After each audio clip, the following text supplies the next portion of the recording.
Irmãos, quero convidá-los a abrirem Gênesis capítulo 3, verso 15. É dito: porém inimizade entre ti e a mulher, entre a tua descendência e o seu descendente. Este te ferirá a cabeça, e tu lhe ferirás o calcanhar. Irmãos, quero convidá-los a orar ao nosso Senhor. Senhor nosso Deus, Pai amado, Senhor Jesus, Senhor, mais uma vez entramos em Sua presença, clamando que o Senhor esteja conosco, que o Senhor esteja com a nossa mente, com o nosso coração, para que possamos receber a Sua palavra e assim compreendê-la, para que possamos ser transformados por Ti, Senhor.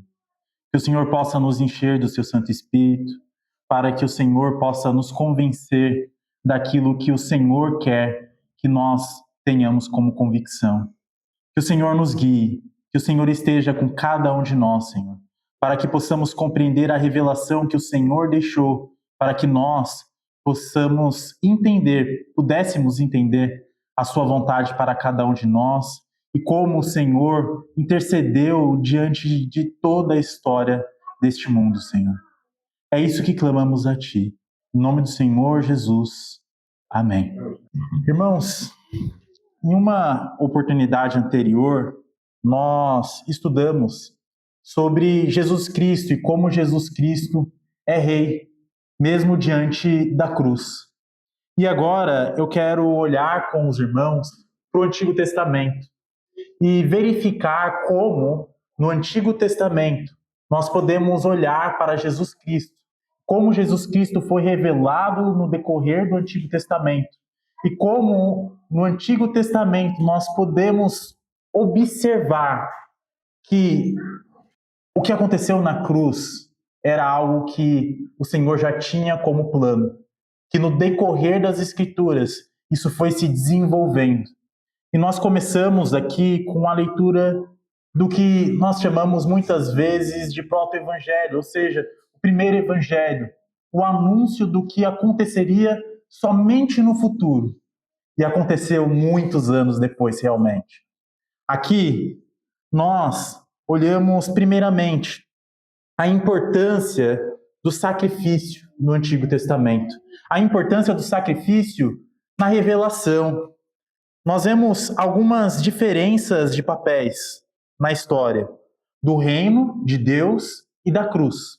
São duas coisas que caminham juntas, mas têm papéis diferentes, têm funções diferentes.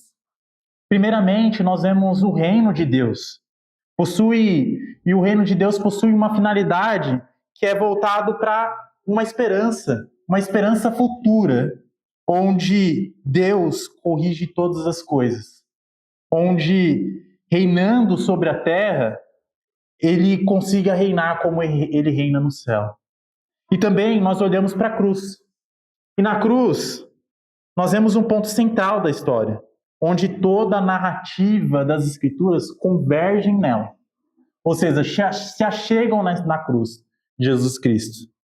Nós vemos uma grande conexão no decorrer da história que o Senhor vai revelando. E, em última análise, o reino de Deus é revelado por Deus aos poucos. E aos poucos nós vamos compreendendo um pouco mais de como o Senhor reina nesta terra, diante de tudo. Então, irmãos, a proposta que nós temos aqui é de fazer um panorama, é claro, um recorte. Eu vou destacar alguns pontos que me chamam a atenção disso. Com certeza os irmãos vão lembrar de outros, porque não é possível nós passarmos por todo o Antigo Testamento em meia hora. Impossível. E, claro, por minha limitação também não seria possível. Mas, diante disso, irmãos, nós devemos sempre lembrar a importância do Antigo Testamento, primeiramente. Nós sabemos que o reino se fez presente quando Jesus entrou neste mundo. Lá em Marcos capítulo 1, verso 15, é já anunciado esse reino. E Jesus Cristo, ele morre pelos nossos pecados. Mas existem pontos muito importantes, O próprio Jesus Cristo, em Lucas capítulo 24, verso 46, fala que ele, assim como estava escrito, ele havia de padecer. E quando Jesus fala isso, ele não está citando apenas Isaías 53, mas ele está citando todo o decorrer do Antigo Testamento, que apontava que ele havia de padecer, que ele havia de morrer na cruz. E é justamente isso que eu quero examinar com os irmãos. Um papel que nós vemos desde Israel, de sempre haver humilhação, e após a humilhação, a exaltação. A vergonha, e após a vergonha, a glória. Após o sofrimento, a vitória. Sempre apontando esta sequência. E assim, nós vemos uma linha que traça toda a história. E essa linha é maravilhosa. Nós podemos abrir o Testamento, podemos ver, abrir uma janela e olharmos para algo que apontava para Cristo e deslumbrar um panorama, uma paisagem maravilhosa, da qual nós já temos também revelado o cumprimento. Graças ao Senhor por isso. E assim, nós podemos partir de Gênesis capítulo 3, verso 15, que fala desse descendente de uma mulher, de Eva, chegar até Apocalipse capítulo 22, verso 1, que revela um cordeiro que já está reinando. Então, irmãos, nosso objetivo é demonstrar que a vinda do reino e a morte de Jesus Cristo no Novo Testamento é uma culminação, é um fim que já estava descrito no Antigo Testamento, que já estava entrelaçado no Antigo Testamento.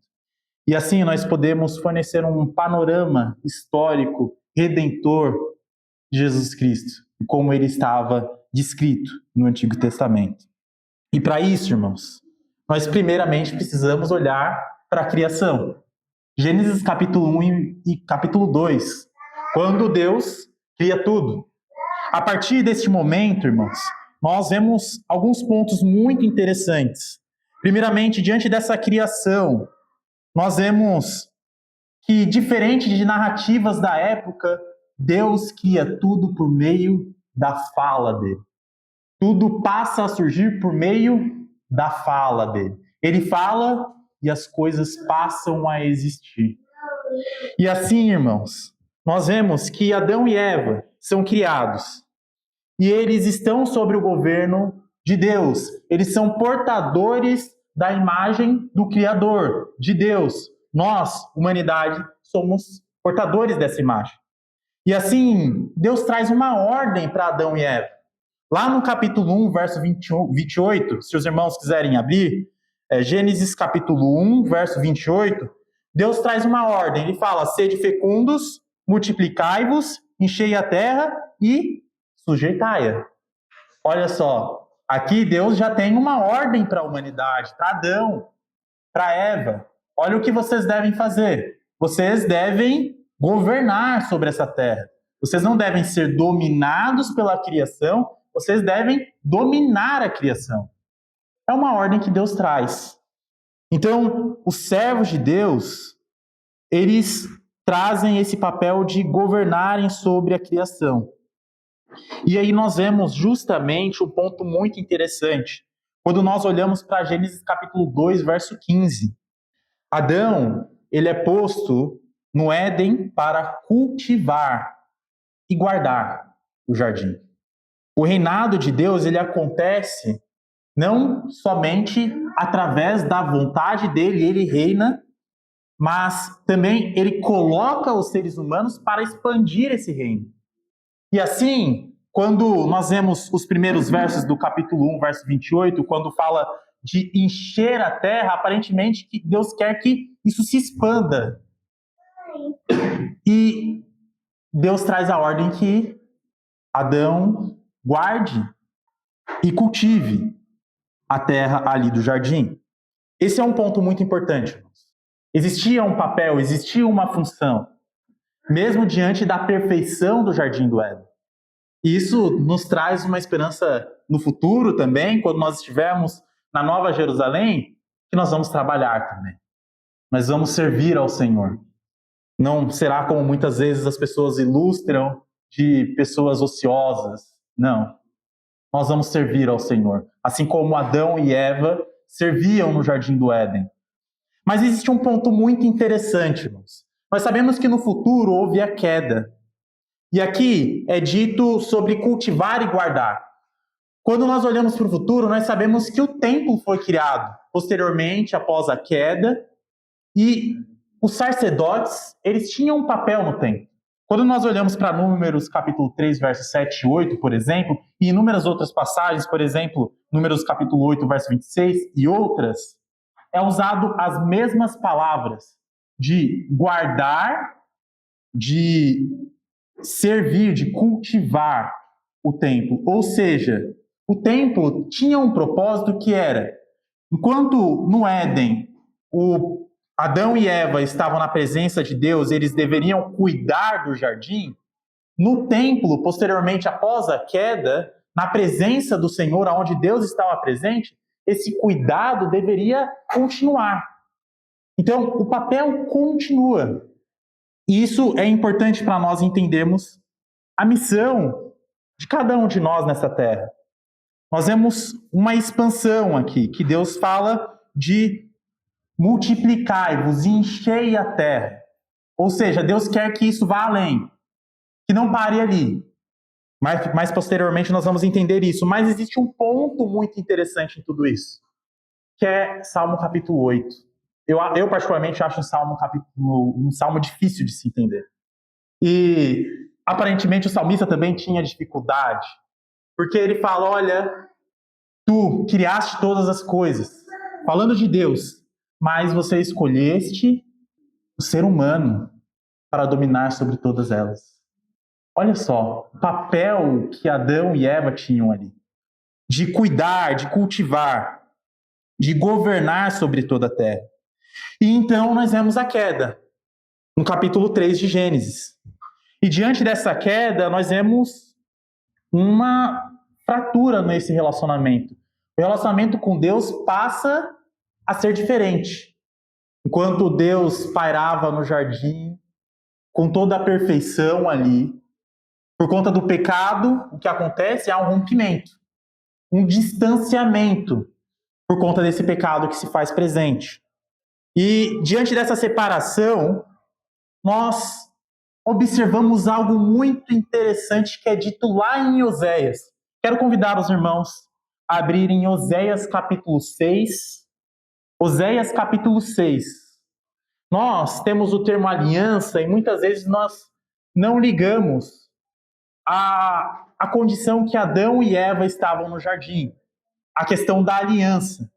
E nós sabemos que no contexto de Oséias, a aliança é tratada como um casamento. Inclusive, Deus fala para Oséias casar com uma prostituta para ele entender a infidelidade que estava havendo em Israel, para que o profeta entendesse o que Deus estava passando. Então, a aliança ela é como se fosse um casamento. E aqui, em Oséias capítulo 6, verso 7 especificamente, é dito algo muito interessante. Mas eles, aqui falando de Israel, transgrediram a aliança, como Adão. Eles foram infiéis a mim. Olha que interessante aqui o que Deus está falando. Quando Adão e Eva estavam no jardim antes de pecarem e caírem, eles estavam em um relacionamento íntimo com Deus. Eles estavam em uma aliança com Deus. Assim como ali Israel transgrediu a aliança, quebrou a aliança, Adão e Eva quebraram a aliança, o relacionamento com Deus. A infidelidade se fez presente ali. E assim, irmãos, nós temos inúmeras implicações que são muito importantes diante desse rompimento. Mas, diante de tudo isso, nós vemos que o termo da aliança que nós vemos mais explicitamente somente em Noé, em Abraão, já se fazia presente ali, quando Adão e Eva viviam no jardim. Eles estavam em uma aliança com Deus. E eles foram infiéis. E assim, irmãos, quando nós voltamos para Gênesis capítulo 3, verso 15, esse proto-evangelho, esse início do evangelho que nós vemos pré-anunciado aqui, nos traz um ponto muito importante, que diante da queda que houve ali, havia esperança ainda. Mas haveria uma esperança que acontece através do sofrimento. Porque diante do descendente da mulher, do descendente de Eva, esse descendente teria o seu calcanhar ferido. Mas esse descendente lhe feriria a cabeça da serpente. Então o sofrimento ele passa a se fazer presente. Ali todos nós sabemos disso. Agora, irmãos, isso se faz também muito presente em toda a história das Escrituras. E diante disso, nós temos pontos muito interessantes a se observar, mas o que nós vemos? Primeiramente, lá em Adão, de multiplicar e ser fecundos, a missão continua. Quando nós olhamos para Noé, por exemplo, Gênesis capítulo 9, verso 1, a ordem do Senhor é a mesma. Sede fecundos. Ele fala, abençoou Deus a Noé e aos seus filhos. E lhes disse, sede fecundos, multiplicai-vos e enchei a terra. Existe uma continuação. Existe uma continuação. Mas agora, o que anteriormente era uma ordem, lembra que quando nós olhamos ali para Gênesis, era uma ordem do Senhor? Multiplicai-vos, sede fecundos. Agora, a linguagem é Deus abençoou. E quando nós olhamos para Abraão, Deus abençoou. Porque agora Deus tem que interceder, porque o pecado ele dominou de tal maneira que Deus, essa missão que Deus quer que os seres humanos cumpram, só acontece através da bênção de Deus. E por isso, quando nós olhamos para Noé, quando nós olhamos para Abraão, acontece através de bênçãos de Deus, não mais apenas como uma ordem. Então, é interessante nós observarmos isso, mas isso continua, irmãos. E, diante de tudo isso, nós vemos que em Abraão, Gênesis capítulo 12, versos de 1 a 3, Gênesis capítulo 12, versos de 1 a 3, o que anteriormente era apenas uma ordem, Deus abençoa agora Abraão. Deus quer continuar o propósito da humanidade que anteriormente ele tinha afirmado com Adão e Eva. Mas infelizmente agora, diante do pecado, se faz presente na terra. E diante disso, Deus traz promessa. Ele promete a Abraão terra, descendentes e bênção. E ele abrange isso. Ele mostra que diante dessa bênção deveria se expandir a todas as outras nações. Esse povo que Deus escolheu, Israel, deveria ser bênção a todas as nações do mundo.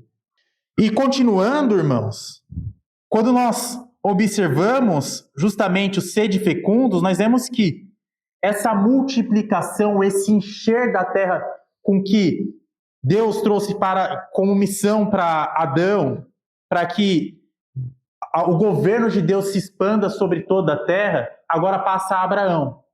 Para que o governo de Deus se expanda sobre toda a terra, que o reino de Deus se faça presente sobre toda a terra, e que por meio de Israel, toda a terra seja abençoada. A missão ela continua, e é isso que eu quero mostrar para os irmãos, que eu quero afirmar para os irmãos. Deus a todo tempo ele está querendo continuar. Ele não para, apesar da queda, apesar das nossas falhas. Deus está sempre sendo misericordioso. Diferente do que muitas pessoas falam. Olha, aquele Deus do Antigo Testamento é tão vingativo.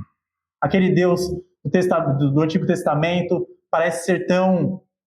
faltar tanta com misericórdia, mas nós vemos de uma forma totalmente diferente. O mesmo Deus do Antigo Testamento é o mesmo Deus da Nova Aliança.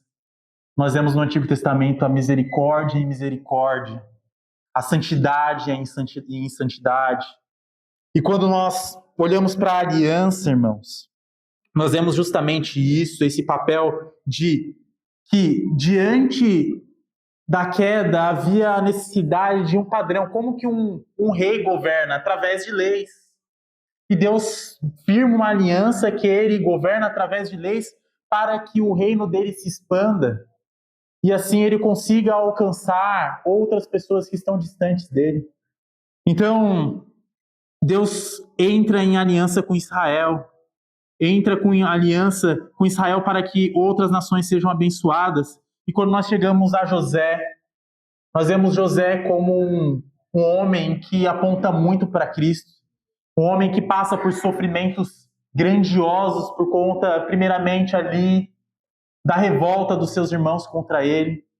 E ali nós vemos a prisão dele, nós vemos sofrimento atrás de sofrimento, até o ponto em que ele passa a ser um vice-regente. Ele ali consegue chegar a um cargo em que ele consegue ser bênção, não somente para a família dele, mas para todo o Egito e todas as nações ao redor. Então, a misericórdia do Senhor vai agindo e vai continuando. A narrativa de Deus mostra Deus sempre intercedendo. E diante disso, apesar de José apontar muito para Jesus Cristo, é a partir do irmão de José, Judá, que nós vamos ver surgir ali a linhagem que vai guiar até Jesus Cristo. A partir do irmão de José, Judá, que nós vamos ver a linhagem que vai chegar até Davi. Mas antes disso, irmãos, quando nós olhamos para o Êxodo, José morre ali no final de Gênesis. E quando nós olhamos para o Êxodo, o que acontece? No início de Êxodo, a nação de Israel está em escravidão. Não está sendo governada por um rei que deveria governar a eles, mas sim por um rei mau, que coloca eles sobre um jugo pesado. E diante de tudo isso, irmãos, o que nós vemos? O clamor subindo até Deus. O clamor de Israel subindo até Deus e Deus se lembrando da promessa que ele tinha feito a Abraão, a Jacó e Isaac. Na verdade, Abraão, Isaac e Jacó. E assim, irmãos, olha que interessante. A partir daí, nós vemos pontos sendo desenvolvidos de forma muito interessante. Primeiramente, para a libertação acontecer, é necessário o sacrifício. Ali nós vemos Deus vindo com o seu julgamento sobre ali o Egito, os egípcios, por conta da desobediência, por conta da dureza. Deus vem com seu julgamento, mas ele fornece um meio em que, através do sacrifício, Israel pudesse ali sacrificar um cordeiro e se livrar desse julgamento que, se não houvesse o sacrifício, atingiria todos. Então Deus ali já mostra que é necessário haver um sacrifício expiatório para que as pessoas consigam ser salvas da condenação, da morte. É um ponto crucial da história que nós vemos ali em Êxodo. A necessidade do sacrifício. E através desse sacrifício, nós vemos a vitória. Nós vemos a vitória do povo de Israel que consegue se libertar do jugo dos egípcios e partir para a terra prometida. Então, isso continua quando nós olhamos para Davi. E Davi agora, apontando muito para Cristo, com uma linhagem que nós sabemos que Jesus Cristo nasceu da linhagem de Davi. Nós vemos agora que, diferente do que muitos pensavam, um rei, ele vive também em sofrimento. Quando nós olhamos para Davi, ele aponta para uma pessoa que foi muito rejeitada, diante dos irmãos que ele tinha. Ali, quando Samuel vai escolher o rei, ele olha para os irmãos e apontam, olha, esse daqui parece ser o futuro rei. Mas Deus fala, olha, não é este. E tiveram que buscar Davi, uma pessoa que estava esquecida, pastoreando as ovelhas, para nomear ele como rei, ungir ele como rei. Mas, a partir de quando ele é ungido como rei, as coisas ficam tranquilas? Não, as coisas não ficam tranquilas. As perseguições acontecem. Saul, que era rei, persegue Davi. Nós vemos sofrimento atrás de sofrimento pela vida de Davi. E assim, irmãos, nós vemos que, diferente do que muitos pensam, o poder de Davi não vem na falta de fraqueza dele, mas vem através da fraqueza de Davi. Deus opera e torna ele forte. Quando nós olhamos ali para Golias, enquanto inúmeros homens que talvez ao olhar humano seriam muito mais capacitados aos olhos humanos, nós vemos um jovem, talvez aparentemente fraco, que pela fé consegue vencer. Então, nós vemos aqui que o rei, que é Davi, ele vive também com sofrimento. E nós vemos logo posteriormente a construção do templo. E diante da construção do templo, assim como um rei, ele tem a sua casa em que ele governa, nós vemos um Deus que tem o seu templo onde ele mora e ele governa. E nós vemos um eco do que era o Éden, onde Deus se faz presente, onde a partir dali do templo, Deus governa. E ali, no templo, as pessoas conseguem encontrar a presença de Deus. Então, a história vai continuando, irmãos. E esse palácio do qual não Davi constrói, mas sim o seu filho Salomão constrói, aponta para algo muito interessante, onde Isaías, por exemplo, consegue ver. Lá em Isaías capítulo 6, verso 1, Deus entronizado nesse templo. Mas ele observa algo ainda mais interessante, que quando ele vê Deus ali, numa visão, entronizado no templo, presente no templo, o que ele observa? Eu sou impuro e vivo no meio de um povo de lábios impuros. Ele se desespera, porque ele sabe do pecado que ele comete. Ele sabe que não somente ele vive no meio de pessoas que cometem pecados, mas que ele comete pecado. E aí, o que é necessário, quando nós olhamos a continuação, que Deus interceda e purifique os lábios dele. Então, quando nós olhamos o decorrer da história e continua, nós vemos que Davi morre, Salomão morre, e aí talvez venha o desespero. Olha, não haveria um rei que reinaria e um rei que estaria presente sobre toda a história. Nós vemos o salmista apontando, Deus usando Davi, com Salmos capítulo 22, com Salmo capítulo 7, com Salmo capítulo 69, apontando para Jesus através da vida de Davi, mostrando que havia um servo sofredor, que não somente Davi passou por esta vida, mas que apontava para o Messias. E por fim, irmãos, chegando ao fim, nós vemos Isaías. E isso, eu não quero focar em Isaías porque eu quero deixar Isaías para uma próxima oportunidade, porque Isaías traz inúmeras questões que nós podemos analisar e ver como o Antigo Testamento apontava para Jesus.